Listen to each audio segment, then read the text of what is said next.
tell you right now, there is nothing like jumping out of a C-47. I got my wings jumping out of a C-47, and as they get closer to the ground, you'll see them put their feet and knees together. They're going to perform what's called a parachute landing fall, or a PLF. It helps absorb the impact of falling and make sure that you stay safe. Liberty Jump Team is all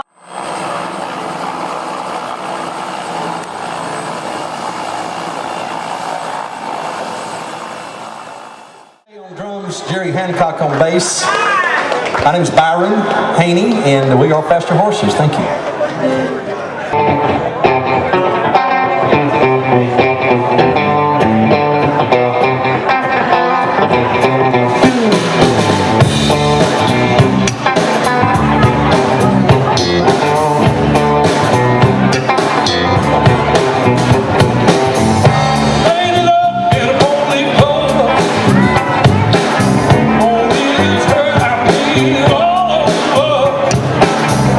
My life is more special.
Y'all ready for that? Okay.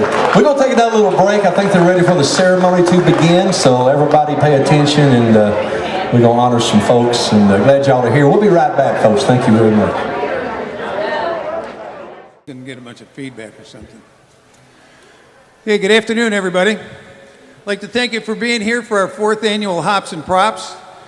We appreciate that you're all here. We appreciate the sponsors that are helping us with this. This is our dedication and celebration portion. I'm sorry. So we're going to start out. We've got American Legion Post 655.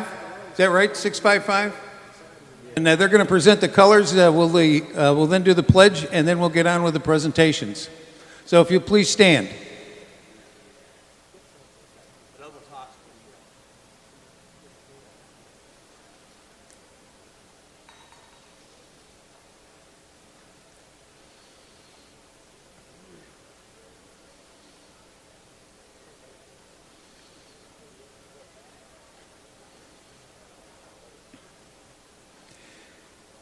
If you'll follow me in the pledge, please. I pledge allegiance to the flag of the United States of America and to the republic for which it stands, one nation, under God, indivisible, with liberty and justice for all. Post.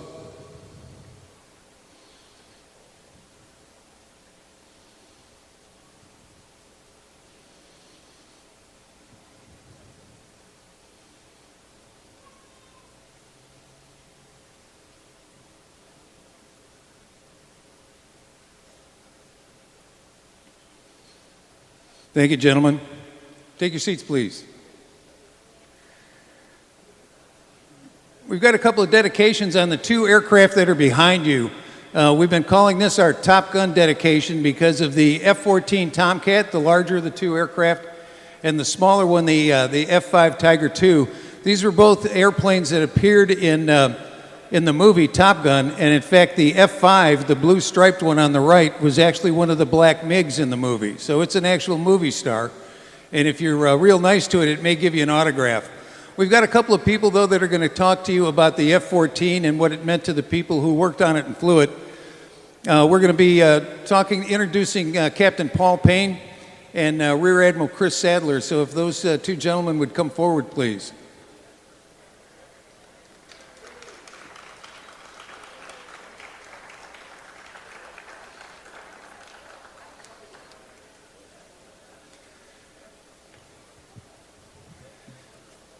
So while they're making their way up here, Captain Paul F. Payne, a native of Pittsburgh, Pennsylvania, entered the Navy in 1978 via Aviation Officer Candidate School at Naval Air Station, NAS, Pensacola, Florida. He was commissioned in June 1978 and designated a naval flight officer in April of 1979. Captain Payne served in the U.S. Navy for close to 27 years and accumulated over 3,400 hours in tactical military aircraft. He is a graduate of the Navy Fighter Weapons School, Top Gun, and has logged 294 carrier-arrested landings. He commanded VF-201, an F-14 Tomcat squadron, served 3 years in the Pentagon working on naval aviation budget requirements, and was a commanding officer of Naval Air Station Fort Worth Carswell Field from 2002 to 2004.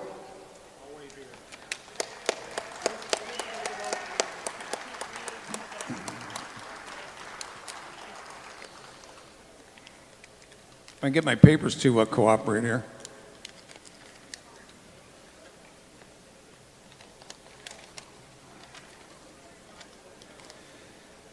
Chris Tree Sadler, Rear Admiral, U.S. Navy, retired. Rear Admiral Chris Sadler is also a native of Pittsburgh, Pennsylvania. He was commissioned May 1982 via the University of South Carolina Naval Reserve Officers Training Corps, Navy ROTC. After earning his Wings of Gold at Naval Air Station NAS Kingsville, Texas, Sadler was selected to fly the F-14 Tomcat.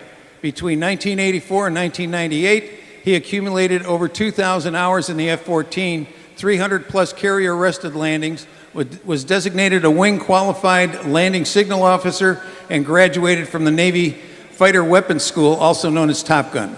He served as the executive officer of VF-201, an F-14 Tomcat squadron stationed at NAS Fort Worth Joint Reserve Base and retired as a 2-star Rear Admiral in September 2016 after over 34 years of active and reserve naval service. Gentlemen. Thank you, Jim. Tell them who you are, just so they know. All right.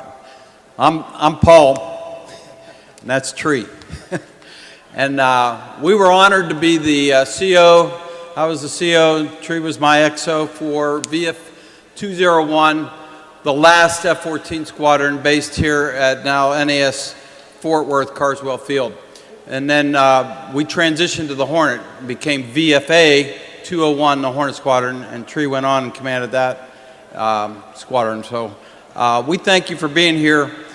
What I want to talk about real quick is I was served in the Pentagon, and one of my tasks in the Pentagon was all aircraft inventory, and a piece of that was when an aircraft would retire, we would make a determination if it would stay out in the desert and be held and preserved, or if it could be used in a museum. And museums all over the country compete to get these aircraft, and when they get that, they have to maintain it and report on it on an annual basis. So when you see this F-14 here, this F-5, or all these other aircraft around here, it's gone through a process in a museum that can prove that they have the ability to raise the funds and take care of these airplanes and preserve them. They have to do that. They have to prove that they can do it, and then they have to report on it annually.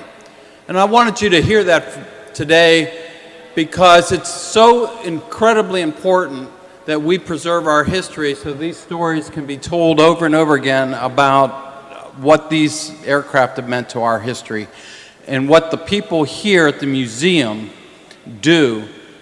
They all volunteer. It's all free labor, and they do it. It's a labor of love to keep these airplanes looking nice so that you can come out and enjoy that. And I wanted to say I appreciate them for all they do, and I want to say thank you.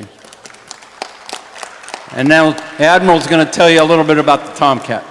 All right. I'll just use this one, I guess. Well, both of them. That one goes to the PA. Just use them both. Use them both? Okay. All right. So first of all, I'd like to thank Jim Hodgson and the Fort Worth Aviation Museum here for hosting us and putting on this display. West Cloud did a great job getting it repainted. So thanks for preserving our heritage here. I'd also like to thank P Squared, a mentor of mine. I learned so much from him when I was his number 2, and he's a lot of the reason for my success going forward, as well as many other hunters who have done well since then. So thanks, P Squared. Let me talk a little bit about 2 topics, the teamwork it took to get this plane in the air and fly it, and then a little bit about the history of the F-14. Really, the teamwork started with our maintenance department. And our maintainers, without them, we wouldn't have this fine airplane to get up in the air. It took a lot of work. Roughly for every flight hour that we would fly, our maintenance folks put roughly 40 hours of work into that plane. And that included anything or everything from just the normal inspections you do after a flight or the beginning of the day to some timed inspections you would do periodically every week or every 2 weeks, to our big phase inspections, which would be based on flight hours. And some of those you'd tear the airplane apart and it wouldn't fly for almost a month. So a lot of effort went into getting the airplane ready to go. And then, of course, it's when things break that our maintainers really earn their money. The F-14 was pretty hard to maintain. It would take about 12 hours for a good crew to change an engine out, and then you'd have to run a maintenance check flight. If you look on some of the panels of the plane, they have all these little screws. And so they'd get their speed handle out, and there'd be about, 25 or 30 of those screws they'd have to get undone to go change the box. And it took time, especially when you're on the flight deck and you're trying to get ready for the launch, and you need to get it fixed right then and there. That was very time critical. And even troubleshooting some of the wiring. The wiring wasn't the best in the F-14, so you'd write a gripe up that says, hey, when we pull G's, this display goes blank. Well, guess what? When you're on the ground, you're not pulling G's, so it's hard for them to find out exactly where the problem is. So, but a good maintenance crew could get the airplane fixed and get it up in the air so we could do our mission. So good on them. And then the other part of teamwork was the crew concept between the pilot, which is me, and my backseater, the radar intercept officer. You know, typically the Rio, he works the radar and he has the long-range radar missiles, and he runs the intercepts on the bad guys and all that stuff. And then once we get into what we call the visual arena, about 15 miles, then the pilot takes over and he'll shoot the short-range radar missiles or the heat-seeking missiles or the gun. And then in the dogfight, the backseater was absolutely critical, because as you're dogfighting someone and you're chasing someone, he's looking around to make sure no one else is going to shoot you. And if he tells you, hey, we got a bogey at our 8 o'clock, break left, it was in your best interest to do that, because if you didn't, you were about to get shot. So the backseater was absolutely worth his weight in gold. As far as flying the plane, once you got used to it, landing aboard the ship on the daytime was a lot of fun. The older models, the A models with the older engines, the power response wasn't that great, so you had to anticipate where your power was in order to stay on the glide path to fly the meatball. And lineup was an issue landing aboard the carrier because the wings were so long. That's actually, that airplane's in the oversweep position, so it's made to fit on the carrier, but when the wings are out, they're actually fairly wide. So that's hard. Dogfighting, the old models were a little bit underpowered, so you had to fly your numbers, and basically you had to fly your best airplane every time. And if you did that, you would have pretty good success. How am I doing on time? You're good. All right, so really quickly, I know it's hot, and I don't want to keep you here too long. Let me give you a little brief history of the F-14. Of course, it started off in the early 70s as a fleet air defense airplane. In other words, it would go several hundred miles from the carrier, and its job was to shoot down the Soviet bombers a long ways away. And it could do that because it had two revolutionary systems, the AWG-9 radar and the AIM-54 Phoenix missile. The AWG-9 radar, you could track up to 24 targets, and then you could actually shoot 6 different targets at the same time with the Phoenix missiles. But fast forward, so we were fighter guys, fighter guys and gals, we were proud of that. But fast forward to Desert Storm, and the Tomcats, they were doing their escort missions, and they were also flying their TARPS mission, which is a photo reconnaissance pod we can put on the plane. But besides that, we weren't seeing much action. So the community decided that, hey, we need to get into the air-to-ground mission, which the F-14 was wired for. So we started dropping dumb bombs, just with a regular old sight. And then we got the Lantern pod put on the plane, and that brought a whole new capability, because now you could find a target on your Lantern pod, you can designate it with the laser and drop a laser-guided bomb. And they did that with great success over Kosovo and Bosnia. And then fast forward to Desert Storm, and by this time the airplane had been upgraded, so the F-14B had brand new engines, so you went from 17,000 pounds of thrust per engine to 28,000 pounds of thrust per engine, whole new airplane. And then the F-14D, which is the plane back there, incorporated a new radar and new avionics, so basically it could do any mission possible. And of course the F-14, besides being in Top Gun, was very famous for a couple of shoot-downs of Libyan MiGs back in 1981 and back in 1989. And the interesting thing for me is out of those 4 pilots that killed the Libyan MiG, 2 of them ended up being in the Hunters. Larry Musinski in the Tomcat days, and then Munster, Herman Cook, in the Tomcat and then the Hornet days. So there's a lot of Tomcat history right here in the Dallas and Fort Worth area. So anyway, that was a brief history of the Tomcat. For those of my fellow hunters and everyone else that's flown the Tomcat or worked on the Tomcat, it's great seeing you guys again, and it's something we'll always be proud of to say we were part of the Tomcat crew. So thanks for coming here. They did a great job restoring the airplane, and again, thanks for preserving our heritage. Thank you. Don't leave the stage. Hold on. Just wait up here.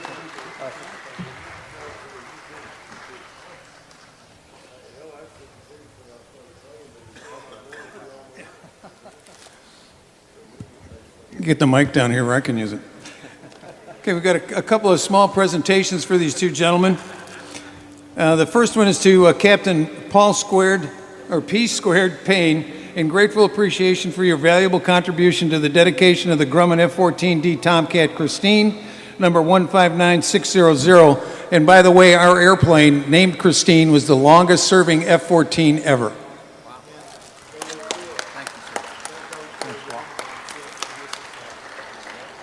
And the next one to Rear Admiral Chris Tree Sadler, in grateful appreciation for your valuable contribution to the dedication of Grumman F-14D Compact Christine 159600, April 28th, 2018. Thanks, Jim. I appreciate Thanks, it. Chris. Yeah. Appreciate you a lot.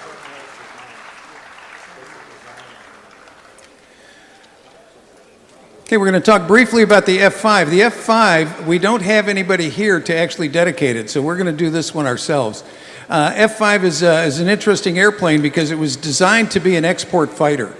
Taiwan flew them, the Islamic Republic of Iran flew them for a while, and the South Vietnamese Air Force flew them for a while. The U.S. Air Force flew them, and the U.S. Navy flew them as what are referred to as aggressor aircraft. The Top Gun that you hear about all the time was actually started after the Korean War to try to get the numbers of kills up based on our airplanes versus our enemy airplanes. The F-5, as it turns out, is about the same size as a MiG-21 and has similar flight characteristics. So when pilots at Top Gun or Red Flag and some of these others went out to fly against adversary aircraft or aggressor aircraft, in many cases it is the F-5 that they flew against. You'll notice that our F-5 has a red star on the tail and red block numbers on it. That's to simulate the Soviet block camouflage and numbering on the airplane. We do have one person here. You'll see the name of an individual on that airplane on the rail, Jim Wittenberg. He's one of our volunteers, and we're going to bring all the volunteers up here in a second. But Jim was actually served with this airplane in the United States Air Force, and he's been kind of our guiding light on what we should be doing with this airplane. So that's why that airplane is important, and like we told you, it was one of the black MiGs in the movie Top Gun.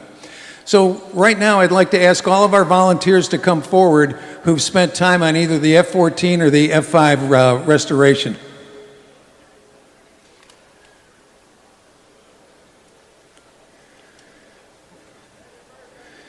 Some of these airplanes have been with us for a long time. The Tomcat has been with us for, right now I think it's close to 9 years, 10 years. Restorations on these airplanes can sometimes take a long period of time. And these gentlemen in front of you have spent literally thousands of hours, not on just these airplanes, but other airplanes that we've had here. There are our maintenance volunteers, the ones that are with us today. And like I said, this has been heart and soul for them. It's not just a matter of doing this on weekends. Some of them are here every day, part of what we call our breakfast club and some of the others. And so please show them your appreciation for what they've done to make these airplanes look like they do.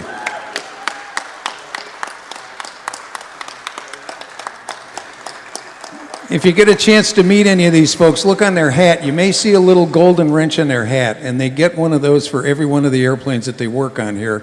And so they will be getting their golden wrenches for both the F-5 and the F-14. Thank you, gentlemen. I'm going to do the Vietnam thing right now, so we'd like to have you do some pinnings as soon as we call them up. So next we'd like to call anyone forward who is a Vietnam War era veteran who has not received their DOD pin. I'm going to read a short statement on this. Today we join a grateful nation that thanks and honors U.S. veterans of the Vietnam War and our allies, including personnel who were held as prisoners of war who remain missing in action or unaccounted for their service and sacrifice on behalf of the U.S. and to thank and honor families of these veterans. The commemoration's purpose is not to focus on the war itself, but rather to focus on our warriors and their families. This mission will be complete when Vietnam War veterans have been thanked and honored for their service, valor, and sacrifice. This includes their families, especially families who lost loved ones. The legacy of the Vietnam veterans, they won all the major battles, they did all their nation asked, and then some, and then they served when duty called, just as their forefathers had done in all of the previous wars, and just as their children and grandchildren are doing today on today's battlefields. To those of you with us today who answered the call of duty some 50 years ago, yours was a noble cause, and today we gather to thank you for your sacrifice and for the incredible dangers and hardships that you endured for your country and for the ideals of freedom. This ceremony is long overdue and is just a small gesture of grateful appreciation for the service you gave our country. And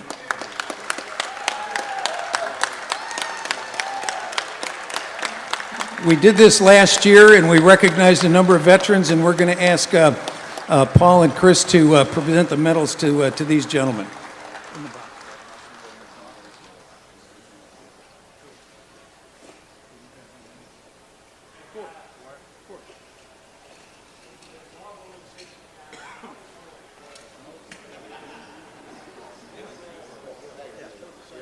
Go right ahead, go down there. A little bit different back then. Different 71 from 8. The pin that they're being awarded is the official Department of Defense Recognition Medal for all Vietnam War era veterans. Yeah,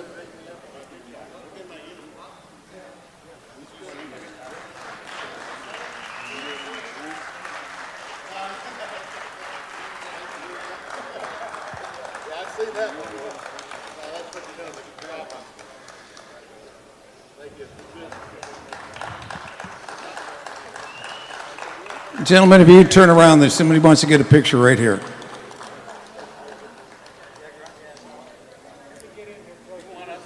Sure, go ahead.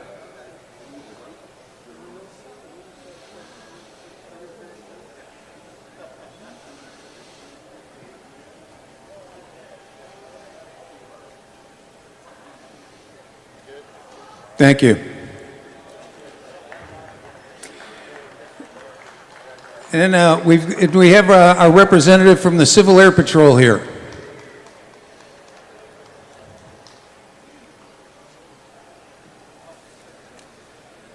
Thanks, gents. Appreciate it. Are we going to do more pinnings? I don't think so. I think that's it. Yeah. I'd like to introduce you to Captain Jason Quick, who's the commanding officer of the Civil Air Patrol unit that lives and works here at the museum. Good afternoon, ladies and gentlemen. At this time, I would like to read a statement prepared by the Wing Commander from the state of Texas.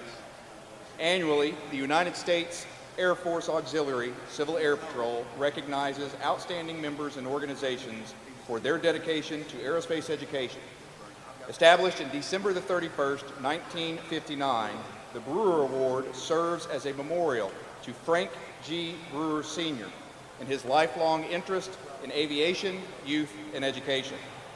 Recognition is given to individuals and organizations who have made outstanding contributions out of selfless devotion to the advancement of youth in aerospace activities. Nominees are evaluated on CAP support programs, significance of accomplishments, community involvements, and support all facets of aerospace education mission. Mr. Brewer will be remembered as the founder of the Brewer Trophy in honor of his two sons and the over 1.5 million American youth that were put into the air during World War II. The National Aeronautics Association Award is a replica that is awarded annually, as the actual trophy is displayed in the National Aerospace Museum in Washington, D.C. Civil Air Patrol's Brewer Memorial Space Award is selected annually in 4 categories at the wing, the region, and the national levels. The 4 categories of the award are Category 1, Civil Air Patrol Cadet Member for Outstanding Aerospace Achievements. Category 2, Civil Air Patrol Senior Member for Outstanding Aerospace Achievements. Category 3, Individual or Organization outside of Civil Air Patrol for Aerospace Achievements. And Category 4, Lifetime Achievement Award. Of local note, in 2017, Texas 388, the squadron that I have the pleasure of commanding, had both the cadet and senior member selected in categories 1 and 2. But today, we take the privilege to recognize 2017 Texas Wing Category 3 organizational winner, the Fort Worth Aviation Museum.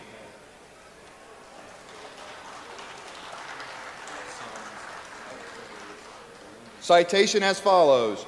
Through their dedication to aerospace and preservation of its rich history, the Fort Worth Aerospace Education or Aviation Museum has proven to be a community asset in fostering growth, education, and passion for aviation in the Fort Worth community.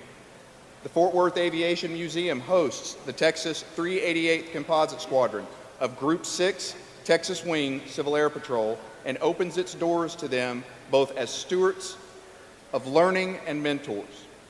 Originally named the Veterans Memorial Air Park, in 2013 they rebranded as the Fort Worth Aviation Museum, and they house the Forward Air Controller and the B-36 Peacekeeper Museum. They are home to the OV-10 Bronco Association with the mission of giving wings to youth and community through our aviation roots. They are dedicated to the core values of preservation, inspiration, and education. Their vision is to celebrate and showcase the people and aviation achievements of Fort Worth.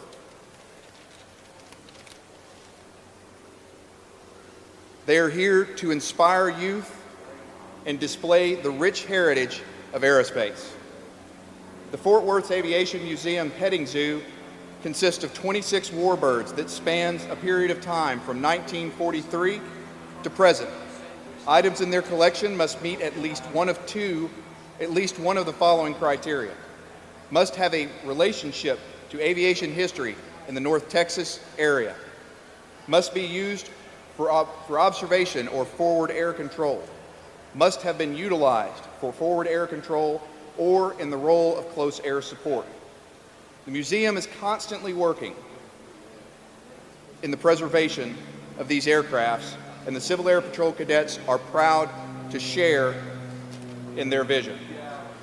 The Fort Worth Aviation Museum service and commitment to the aviation community, aerospace education, and the Civil Air Patrol is an example of their community volunteerism. Their all-volunteer staff work tirelessly to preserve U.S. historical aircraft and meet the criteria above. It is due to this dedication that the Aerospace Education Award that they were nominated for Texas Wing was selected unanimously by the awards committee. At this time, I would like to present that award, but before I do, I would like to read the following statement from the Group 6 commander. Ladies and gentlemen, the Southwest region of the Civil Air Patrol comprises the states of Arizona, New Mexico, Texas, Oklahoma, Arkansas, and Louisiana. With many great organizations being considered, it is with great pleasure that I announce today that the Fort Worth Aviation Museum has been selected for the Category 3 trophy in the Southwest region of the United States Air Force Auxiliary Civil Air Patrol. The museum will now be considered for the national award, which should be announced in late May. I would like to congratulate on behalf of the Texas Wing Commander, the Southwest Region Commander, and the United States Civil Air Patrol, the Fort Worth Aviation Museum in this achievement. Congratulations. Thanks, Jason. Sorry. Appreciate it a lot. Stumbled and fumbled through It's that. all right. We all do that. That's great. It's a great honor for us. Thank you. Thank you. Okay, thank you for your kind attention. One announcement, then we'll take you back to your regularly scheduled activities. We've got the drawing for the Southwest airline tickets. One round-trip ticket on the U.S. and Puerto Rico flights with Southwest. The first one will be at 3 o'clock. The second one will be at 4 o'clock, and you can get tickets at the information booth. So thank you for your attention for this today. Thanks for being here. This is the best crowd we've had yet, and next year will be even better. Thank you.